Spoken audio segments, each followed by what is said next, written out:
It's pretty shocking to hear a teenage girl getting drunk, surrounding herself with 20 or 30 boys, being inappropriately touched by the boys, and to watch her face and watch the confusion. My mom doesn't know that I'm with some random guy in his room, or a couple of random guys, like 30 of them. They think it's funny, but it's not funny, and they know it. It's that laughter of tremendous sadness. This is not outlandish footage. This is not exaggerated. This can be replicated in any number of cities in the United States over spring break. There are hundreds of kids gathered around engaging in certain behaviors, sex, drugs, alcohol.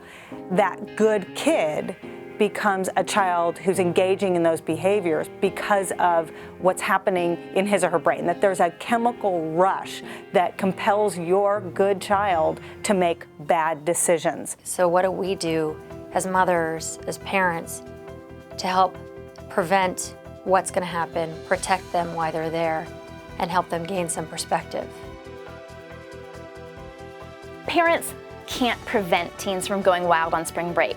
Parents can prevent teens from going on spring break, and that's your responsibility. You're the parent. They can hate you, they can hate you, and they can hate you.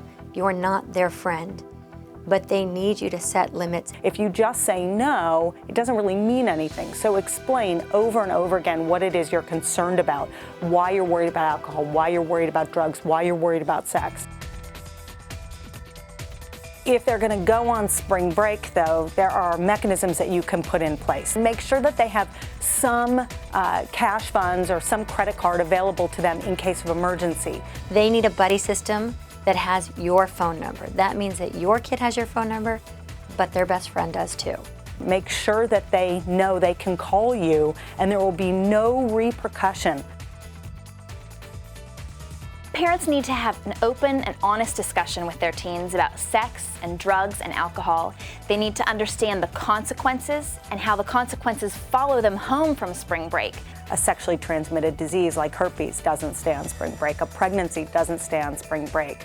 The consequences of alcohol use, like a DUI, doesn't stay on spring break. The real test of when we protect our children is that when we're away from them, if they hear our voices in their head. Not the voice of condemnation, but the voice of love and sincere, authentic protection. That's what we give our children before they go.